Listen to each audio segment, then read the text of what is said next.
Hey everyone, GameBrain here, and we'll be reviewing the special edition of Grimm Eclipse today. For those of you who may not know me, I'll give like a very quick background of my relation to Grimm Eclipse. I am a top speedrunner for the past few years / top player, really involved with the community. If you look through my channel, you'll see guides, out of bounds videos, community events and highlights, all that kind of stuff. So I'm someone deeply invested into Grimm Eclipse, and I have been for quite some time now. So that's my relationship to the game, / why I feel like I'm qualified to provide a nuanced opinion on this edition. So let's get to it. I have some notes. This is mostly unscripted. I'll just give my thoughts. In the background, I have gameplay playing. However, I am away for work for quite a while. I didn't want to delay the video further.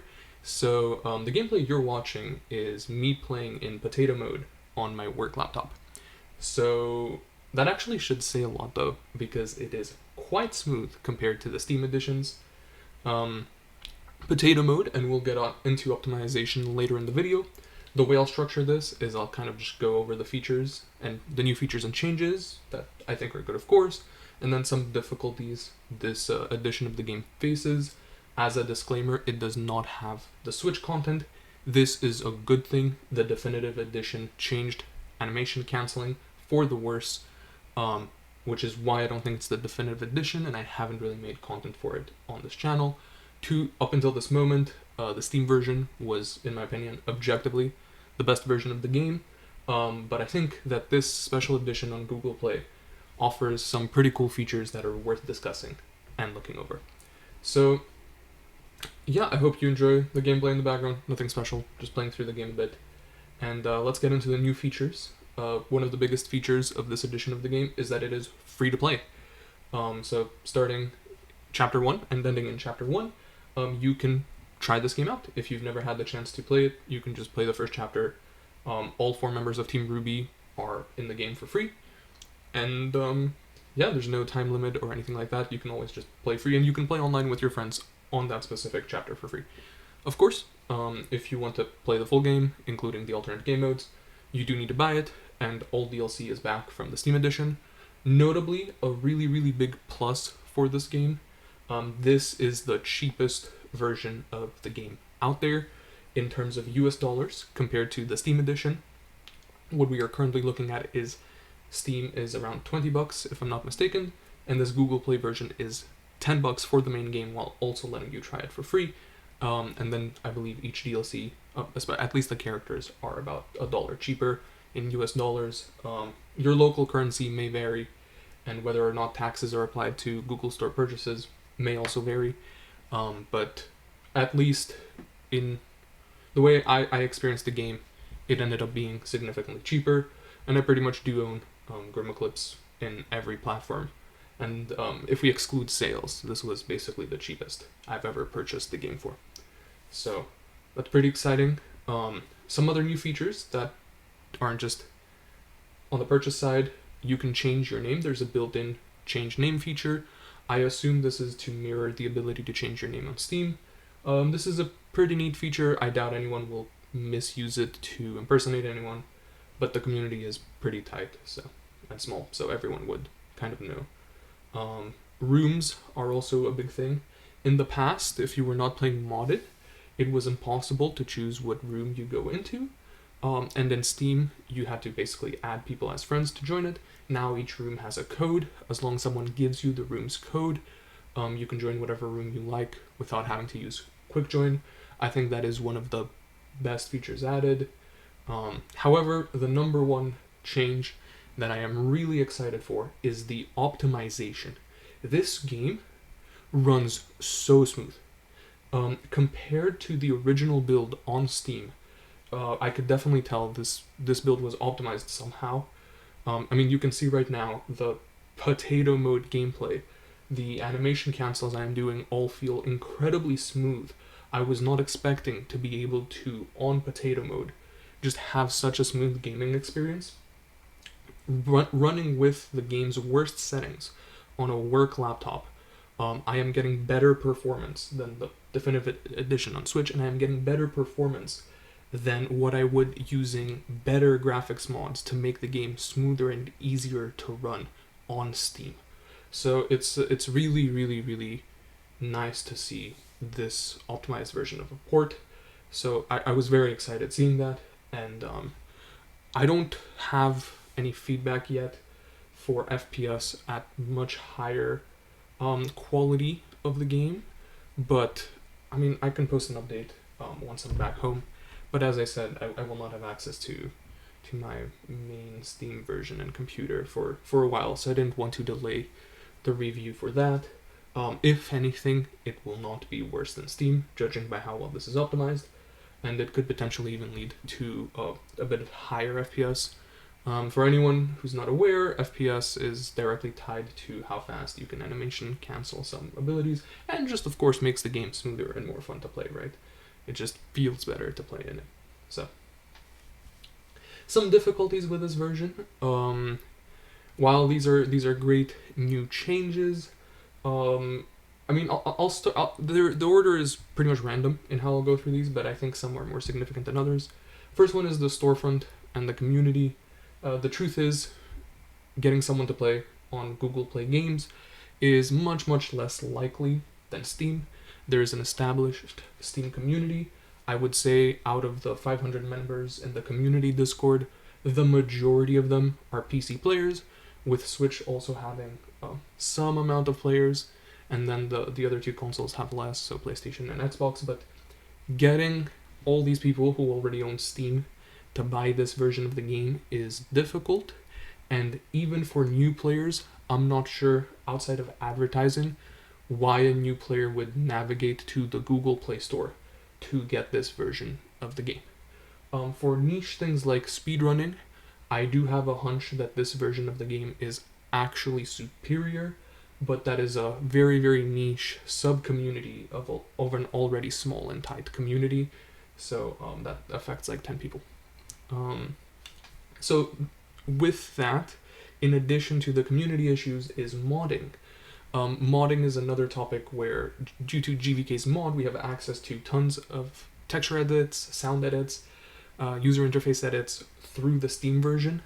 GVK's mod is not compatible with this version, and even though I am working on my own mod loader right now that is far away from being finished, and I have no set date on when that will work, and it is also once again being worked on for the Steam version. And kind of tying to modding the game, this game verifies files every time you choose to play.